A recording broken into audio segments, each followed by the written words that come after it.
What's up, everyone? Today we're going to set the record straight on what is wrong with the 6.0 Powerstroke. We're getting started right now. But first, if you haven't hit that subscribe button, give this video a big thumbs up, drop comments down below. What do you think of my list on what's wrong with the 6.0 Powerstroke? Also, this is semi a response to some inaccurate information I've been seeing around a lot lately, and a video that I may have been a subscriber, we had some back and forth on the video, so I need to set the record straight. I even made a list, because a vastly more successful YouTuber than me, I'm pretty certain he did it just to really get people excited to put views up, but he's wrong. All right, at the very end of this, I am going to talk about some of the major issues with it. They kind of get talked about in here, but rapid fire on correcting some bad information. Why does the 6.0 exist? Ford and International, they had a partnership. Thank you, International, for messing up the 6-liter. I make this video in the first place. Anyway, development from research shows it started in the late 90s, which is about 4 to 5 years minimum. I don't have the exact date, prior to the 7.3 being axed in Super Duty pickup trucks. And some of it, I don't have all the details obviously, but there's some conflicting information related to emission standards, related to, I saw one thing talking about noise in California. Apparently you can't be too loud out there with those crazy people. I kind of tend to believe that. However, what it was not related to is lack of power. The 7.3 Powerstroke was very competitive in its heyday with the other options from GM, and well, no, definitely from GM, because I don't think the what year did the Duramax come out? That's a whole other video, I forget. But regardless, it was competitive power-wise and towing spec. EGR cooler does not clog. Again, this is rapid fire, just correcting some inaccuracies. The EGR valve tends to clog. Cleaning the EGR valve, it does kind of require some maintenance on the 6-liter to keep it clean and functioning, getting the most life out of it. Relatively easy fix, just a lot of people don't understand that you need to pull that out, clean it up, but you can get a fair amount more life out of it just with a good cleaning and new O-rings. The EGR cooler issue is actually that it tends to burst, which is an even bigger issue because now you're going to run through coolant, which can be a misdiagnosed head gasket. Now, if you have a cracked EGR cooler for too long, you will probably blow head gaskets because it's going to push coolant when it opens into your cylinders, which can hydrolock it if it's severe enough, and can eventually cause head gasket failure because water doesn't compress. So spikes pressure. You guys know the rest of the detail. If you're watching this video, numerous of us have had. Actually, I've had a cracked cylinder head and I had a valve issue, but I've never actually blown head gaskets. Where's some wood to knock on? Moving on to my list. The oil cooler does clog. That is true. A lot of people say sand. For those of you guys clogging in 2023, the sand's gone. What actually happens is silicates in coolant that has not been maintained properly, especially you guys using Ford Gold, which is actually a fine coolant. It just requires regular maintenance, and honestly you might as well change it out every 25-30,000 miles just to be on the safe side. Along with, sometimes people will do chemical treatments to their cooling system, which will break loose particles, and then you end up with literal pieces of metal in your oil cooler, and it's a hell of a filter. But that's what's clogging them in 2023, not the sand that everyone blamed back in 2004, 5, 6, 7, and 8. I know it wasn't made in 2008 for the Super Duties, but it did continue production in the vans, I believe, until 2010. hpop failures are actually much more rare than we've been led to believe. In late 04, so 04.5 through end of production, high pressure oil pump failures are incredibly rare. They happen, just not occasionally. They changed the pump for the latter half of 2004 to a much more reliable design. However, in that change, we got better oil rails, standpipes, and dummy plugs. The standpipes and dummy plugs tend to leak, and a snap to connect fitting at the end, or at the backside of your high pressure oil pump tends to fail. Those are your main 3 leaking points on later years. On the early years, there is a leaking point. There's a J-tube that sits on top of the original style high pressure oil pump that has an O-ring. It can leak, although it's still relatively rare. It can happen. The high pressure oil pump, on the other hand, is more common to fail.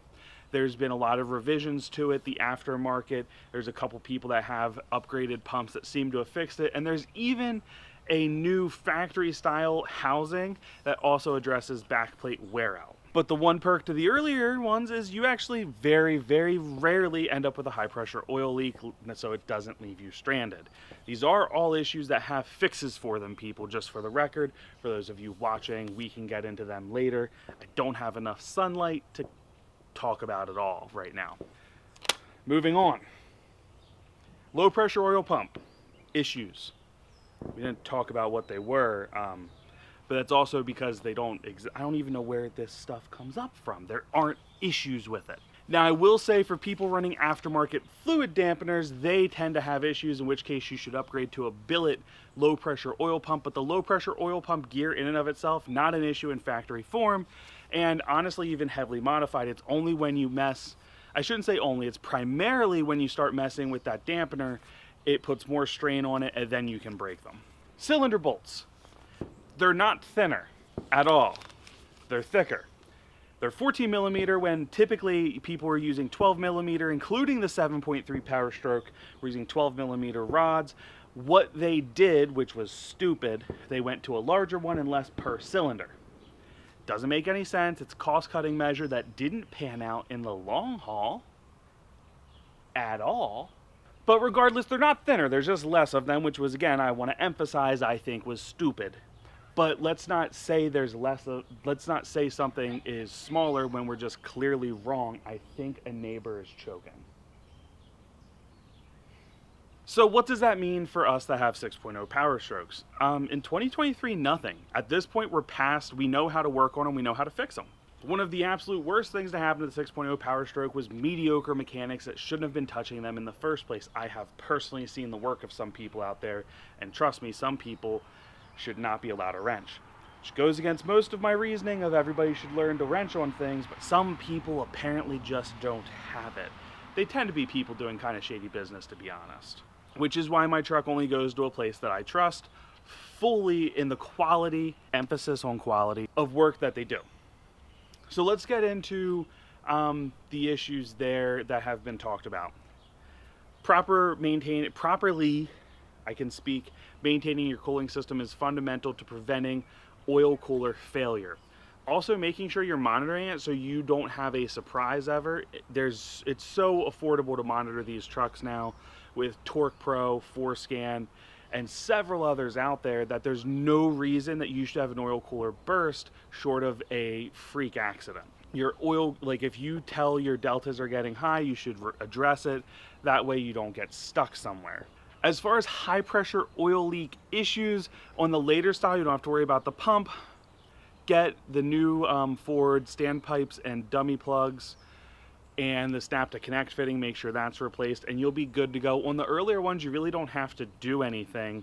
The pumps, I think, are rated for around 200,000 miles, which is a lot. Some fail earlier, some fail much later, but there are revised housings out there now, so you can get one and put it in there. It's actually a relatively easy job, but can be expensive to pay someone to do it. Here's the one thing that's kind of costly, and that's cylinder heads.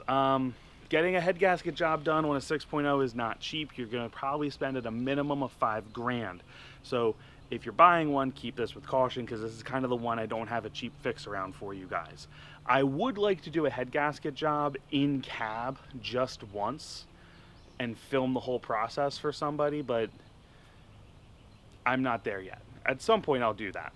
But ARP head studs, I went with custom aged in my custom aged head studs in my most recent builds, along with Kill Devil Diesel cylinder heads. Get your heads O-ringed. Even if you keep factory, I hate the factory heads.